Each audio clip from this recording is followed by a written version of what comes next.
Welcome to another episode of Team Anywhere, where CEOs, leaders, and experts at building teams, companies, organizations, and amazing cultures share how to lead from anywhere in the world. I'm your co-host on the East Coast, Ginny Bianco-Mathis. And I'm your co-host on the West Coast, Mitch Simon.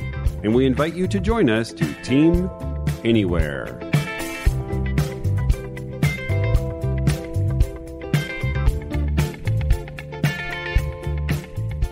How do you foster confidence in a world of uncertainty? How do you create calm in the chaos? According to Robert Mixon, retired Army commander, leadership expert, and author, a great leader directs his effort on the behaviors team members can do consistently to alleviate the chaos. They focus on 6 big intentional behaviors that quiet the storm, build trust, and empower each other so they can team anywhere. Hello and welcome to another episode of Team Anywhere. I'm your co-host on the West Coast, Mitch Simon. And on the East Coast, we have our amazing, wise, stunning co-host, Dr. Virginia Bianco-Mathis. Ginny, how are you doing this afternoon? Well, my gosh, with that introduction, I am doing fabulously. Fabulous. Another word of the day. Today on the podcast, we have Robert Mixon, who has achieved over 3 decades of extraordinary leadership success in diverse organizations, including the United States Army, where he commanded the 7th Infantry Division and Fort Carson, Colorado, prior to his retirement in 2007. In 2014, he started his own leadership company, Level 5 Associates, and has authored several best-selling books, including Cows in the Living Room. Today, we want to discover, how do you as a leader, or how do we as a leader, deal with uncertainty, especially in these difficult times, difficult environments, and on top of that, doing it remotely. So, Robert, how are you doing today? I'm well, Mitch. Thanks. And it's great to be with you and Jenny today and talk about the practical application of leadership. Great. Really excited for that. So our first question is, what has surprised you personally over the last 2 years?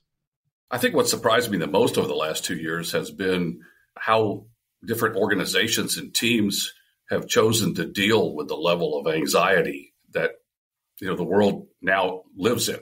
We live in the anxiety of COVID, of social upheaval, of war, of inflation.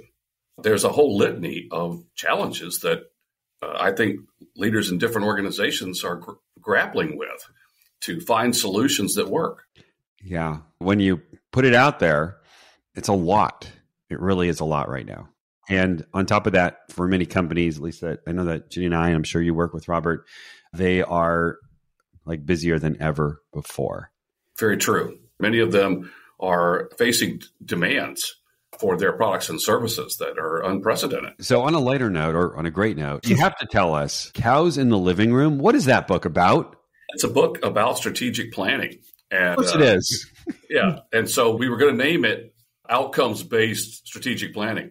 But our partners in life decided that was really a bad idea because nobody was going to read a book with that title. That's right. So they helped us discover an old fable about a farmer who was a dairy farmer. And it's an inside cover of the book talks about it. But he went to a village to find a mate, a spouse, and he discovered the young lady who he had brought back to the farm. And they began their lives together. And then it came to be the fall. And she came home one day and all the dairy cows were in the living room. And she had a defining moment where it was time for her to examine her relationship.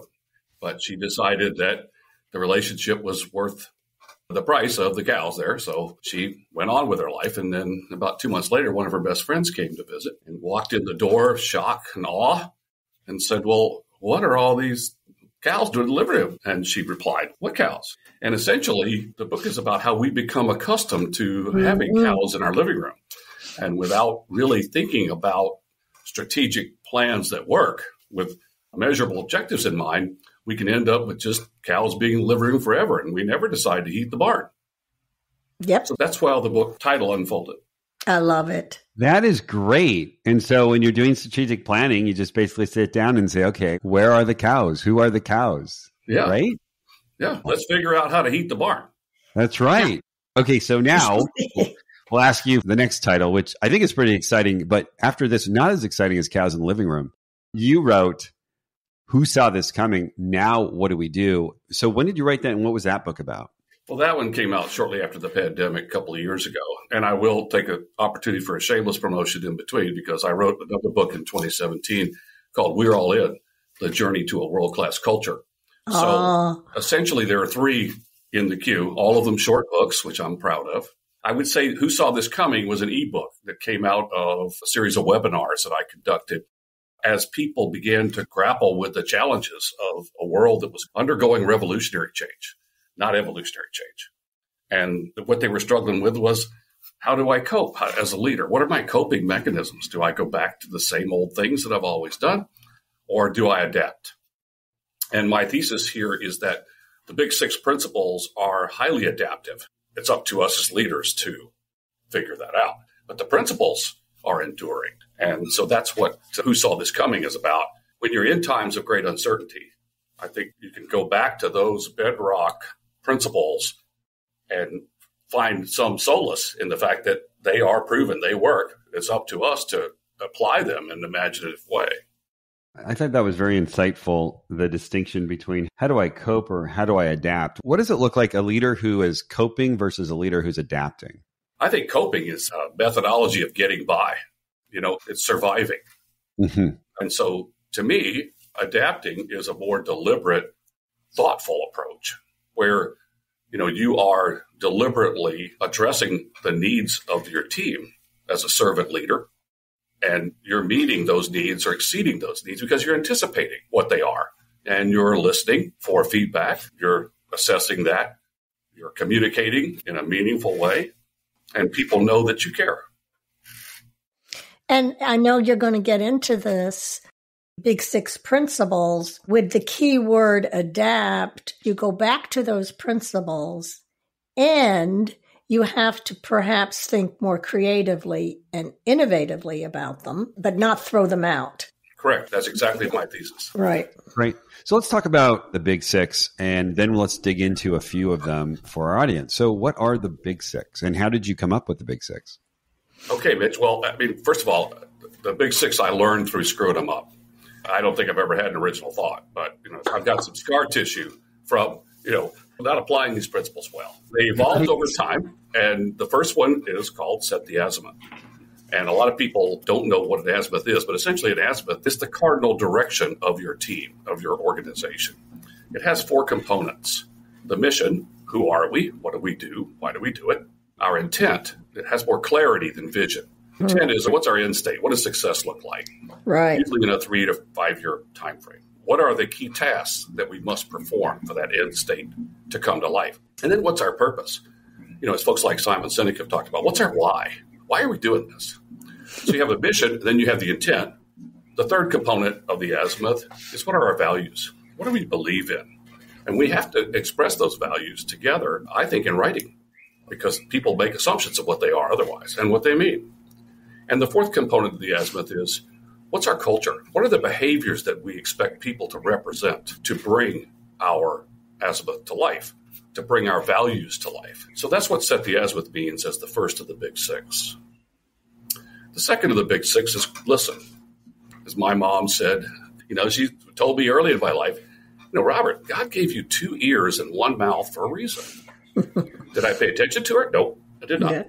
And occasionally she reminds me that I have needed a whole lot of constant nurturing in listening. And so has my spouse of 48 years, Ruthie. So listening is about actively seeking to understand. Stephen Covey said, are you listening with the intent to understand, or are you listening with the intent to reply? 90% of us as leaders are in the latter category. What's the classic example of that? Interrupting people. When you interrupt people, you demonstrate that you're not listening with the intent to understand. In the environment that our leaders are in now, we've got to listen with the intent to understand. What's one of the best tools to do that? Well, I like the 2-second rule.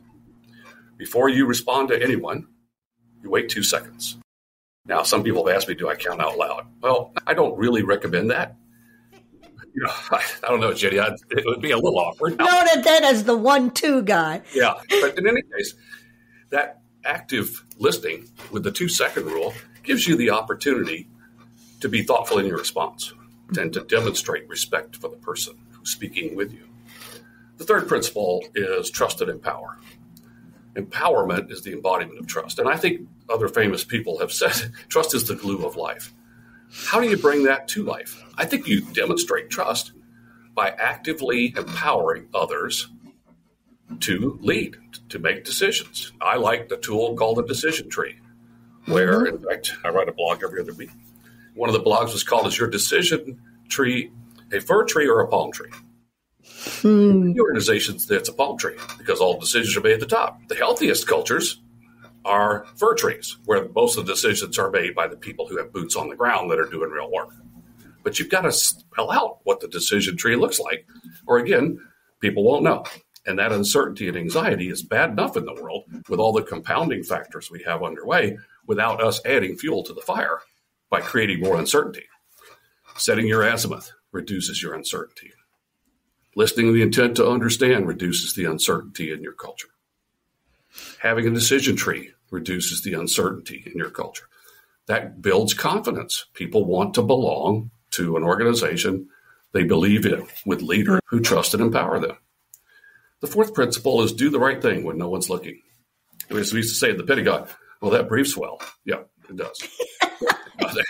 But the actual execution of doing the right thing when no one's looking is much more difficult. And we can sort of think that people don't see what we're doing or what we're doing all the time.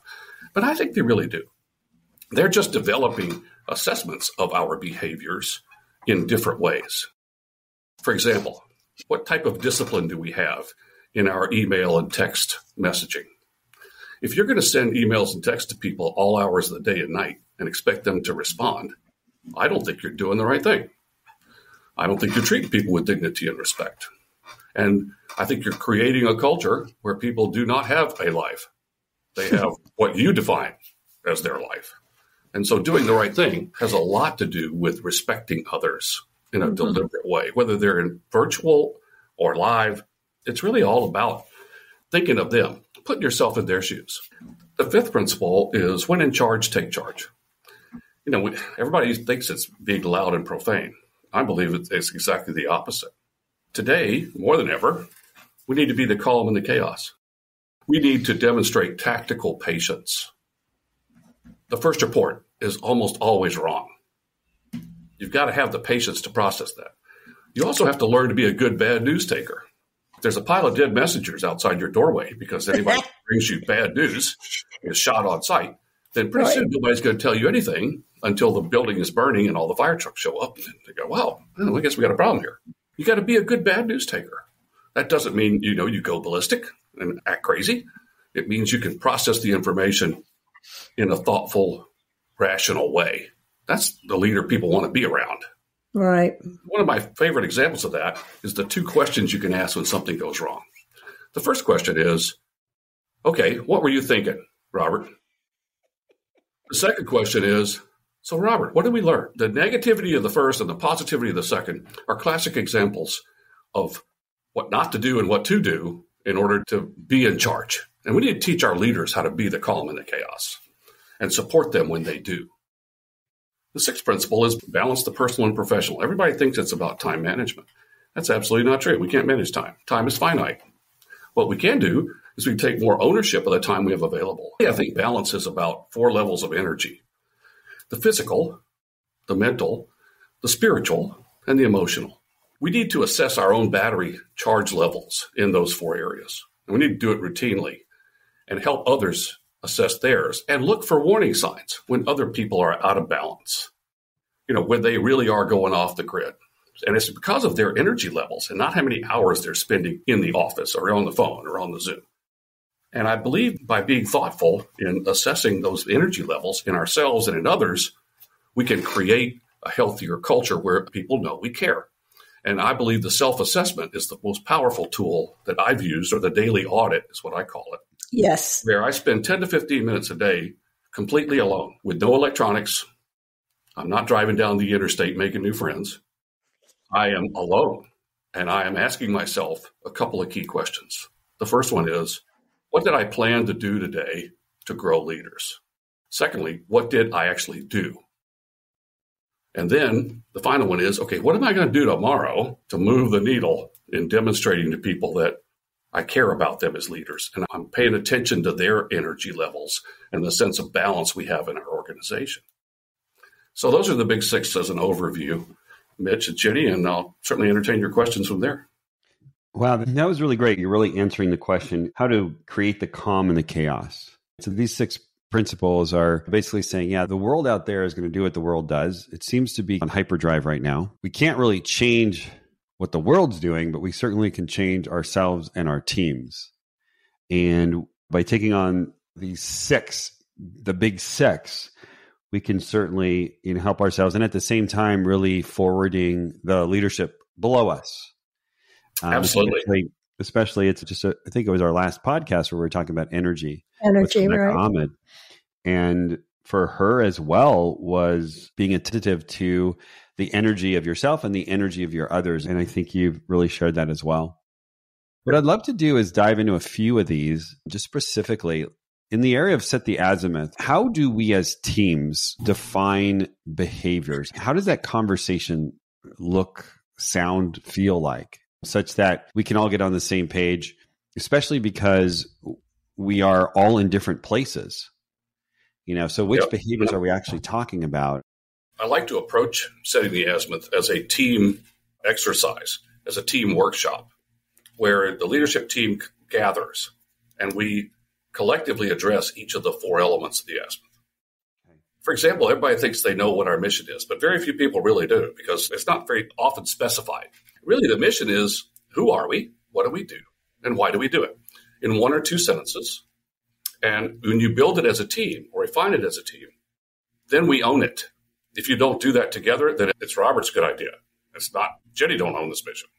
They're on the team, but, I wrote the mission. We didn't write it. Same is true of the intent. You've got to develop the intent together. What's our end state? What does success look like? And what are those key tasks we have to perform in order for the end state to come to life? And really what happens in a lot of organizations is that the intent development, mission intent, becomes a strategic plan of its own right. We go to cows in the living room because they realize that there are cows out there. And, now that we've identified them as a team, well, what are we going to do about it? What's our roadmap? Let's build a roadmap to get there. The third element of the workshop is our values and listing our values and defining them. So let me give you an example of a value that a lot of organizations have, and that is respect. Respect is a belief. Some people define belief of respect in different ways. One of the ways that I've heard is respect is having regard for oneself and others. Okay, that's a definition. It's not the definition. So I'll challenge a team in a workshop and say, okay, how are you going to bring a behavior to life that demonstrates that value? Yeah. Well, we're going to treat people with dignity and respect. That's not measurable. There's the word I was waiting for, measurable. That which is measured gets done. Yes. So I said, what's an example of a behavior?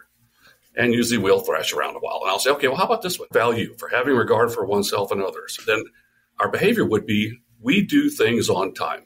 I don't know how many hours of my life are gone, probably 7,000, 10,000, that I spent in worthless bullshit meetings. Mm-hmm. Meetings without agendas. Meetings that didn't start on time. Meetings that didn't end on time. How am I doing so far? I think all of us can envision, right? Those nightmares we've lived through. If you're going to demonstrate respect to people, I think you need to develop meeting discipline. Okay, Robert, can you share with us how you would actually translate a value into a behavior? Yeah, I can. One of the stories that resonates with me is about an organization that identified respect as one of their values. And they defined respect as having regard for oneself and others. And I said, okay, that's great. We define that value. How do we translate that value into a cultural behavior, into action? And we struggled with it for a while. And then I suggested to them that why don't we state here that we do things on time as a manifestation of respect so that the belief comes to life in a measurable, tangible way. Because as I mentioned earlier, that which is measured gets done. So this was an example where the light bulb sort of went on. They all went, okay, so with all of our other values, we have to translate those values into some actionable behaviors that we expect everyone to demonstrate, to manifest in the organization. And that's where you create alignment. And, the Azimuth process creates alignment. And if you do it as a team and you come out of it with that mission, intent, values, culture, and we all own it. And that's where I think the true value of deliberate leadership in the Big Six resides. Great. I love that example. I had heard once, I had been in a leadership institute, and the gentleman who was the head of culture at a major company basically said the same thing. He says, if I can measure a great culture based on whether the meetings start on time, because that is definitely demonstrating a culture of respect. We have respect for everybody's time, because that's the great equalizer, because we might have different positions and live in different socioeconomic levels. We all have 24 hours in the day. Yeah, as I was talking about balance, we can't manage time. Time is finite. What we can do is take more ownership of the time that's available. And the way we take more ownership of the time that's available is by having meeting discipline. So I want to dive into listening, because we talked about trust and empowerment. And when we spoke earlier, we talked about power questions. Can you share with us some power questions in the area of trust and empower? I like to use questions or question architecture to guide conversations.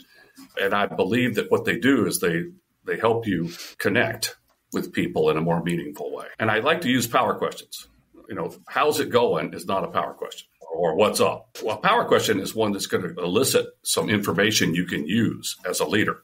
One of the examples I like is, what's the biggest challenge you're facing this week and why? That's going to generate some information. The person you ask that question to is going to give you some information. You may not want to hear it. You may not like hearing it, but it's going to be usable information as a leader.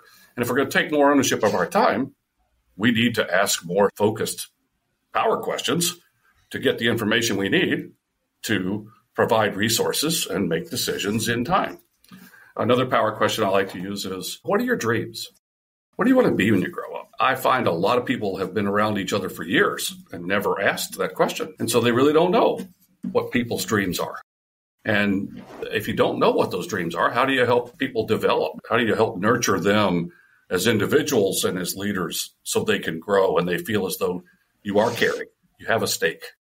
Robert and Mitch, I'd like to add a story that still blows me over.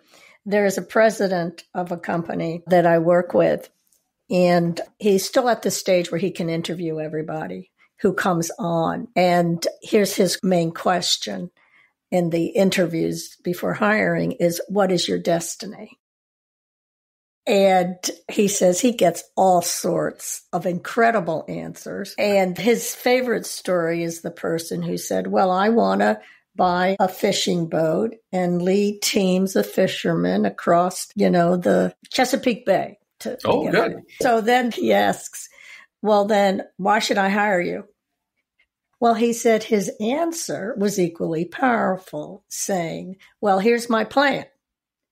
I'm going to work using my expertise in technology, doing these kinds of things to add this kind of value to the world while also saving this kind of money so that by the year, blah, blah, blah. Anyway, he said, okay, you're hired. Because just like you said, you're connecting. Right. That's a good story, Jenny. I like that. And it gets at this whole thing of questions. Yeah, the question architecture to me was one of the tools that really has served me well. And I learned, of course, like I said, I haven't had the original thoughts. I learned this from other people who taught me the value of asking power questions. And then, someone who asked me questions then attended to my answer. So, the follow-up is important here. Just asking people power questions is only part one. The second part is following up. And I believe that that's a shortfall many of us have, is we finally get to the power questions, then we don't follow up. So people say, well, she didn't really want to know the answer to that question because there was no follow-up to it. I've been putting 10 stars by that one. That demonstrates true listening, true caring. You had another question, which you shared with me before the podcast, which is powerful, which is, what is one resource that if you had right now, you could accomplish what you want to accomplish? Yep. Yeah. Thanks for reminding me there, Mitch. Yeah. I have a list of about half a dozen that I use, and I encourage leaders to develop their own. And then, they'll evolve over time. You'll learn from conversations with others. But the true conversation occurs in one-on-one meetings, not 1-on-50, are essential to this development. Yeah, we're learning. All of your 6 steps are, were created obviously before the pandemic. It's just that they're becoming more important now. Okay, my next question, which I love, is, one of your principles is do the right thing when no one is looking. And I say, well, no one is looking right now. I mean, no one can see me in my house except when I'm on camera. So how do you honor and follow, do the right thing when no one is looking, when actually no one ever is looking in today's virtual world? Well, I alluded to earlier about consideration and showing consideration for others in your text and email traffic. Mm-hmm. What time of day you send those out and you expect responses. To me, that's doing the right thing because it's consideration of others. I know you all are probably do the same thing I do, and you always drive the speed limit no matter where you are. Always. But, yeah. Some of my friends believe that the speed limit is a guide. It's a suggestion, Jenny. Yes, it is. I mean, so doing the right thing in terms of procedurally is one part of the Big Six leadership model. But the other part of it is doing the right thing from a consideration standpoint. You're putting yourselves in the shoes of others. If you're going to apply the 2-second rule and you're going to think before you respond as a listener, I believe that also applies to think before you write or send or transmit. Yes. And doing the right thing, I believe consideration of others is a fundamental. People are watching. They are listening. They are paying attention. And the timing of your messages is one way that they're watching. They're looking. I think it's lost on some leaders that you don't have to be standing in front of them. Or you don't have to be the car ahead of them going 95 on 95. Right. You can be setting a standard of expectation and behavior that is not considerate of others. And the time we're in, I think consideration is more powerful than ever. Great. Next principle is when in charge, take charge. Where are places where you're seeing team members take charge, which actually helps the rest of the team and helps the rest of the company? Because again, what I've been promoting in some of my courses is, so you've been at work now, this is your new job, you've been here for 2.5 minutes, you need to take charge. And they're like, I don't know anything yet. Yet I'm finding there are ways for new people in the company, 1 year, 2 year, 3 years, not in a management position, where they actually are taking charge and it's really helping the rest of the team out.